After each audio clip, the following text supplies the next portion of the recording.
आने वाले वक्त में 3 तरह के लोग ज्यादा कामयाब होंगे। नंबर 1, वो जिनके पास पैसा ज्यादा होगा। नंबर 2, वो लोग जो इंटरनेट की दुनिया में मेहनत करेंगे, जो आर्टिफिशियल इंटेलिजेंस में मेहनत करेंगे, वर्क करेंगे और कामयाब हो जाएंगे। नंबर 3, वो लोग जो अपने अपने फील्ड के एक्सपर्ट होंगे।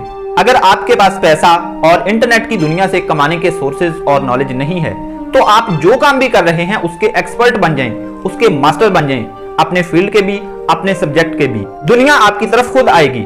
आप इंडिया के ध्रुव राठी जी को देख लें, उनमें एक एबिलिटी है कि वो मुश्किल से मुश्किल टॉपिक्स को सिंपलेस्ट अंदाज में, सिंपल से सिंपल लैंग्वेज में, सिंपल अल्फाज में एक्सप्लेन करने की सलाहियत रखते हैं और अपने काम के माहिर हैं। और करंट अफेयर्स में इंडिया में इस वक्त उनको सबसे ज्यादा देखा जाता है, बल्कि इंडिया से बाहर भी। इसलिए दोस्तों, आप भी अपने काम के माहिर बनके अपनी वैल्यू बना सकते हैं।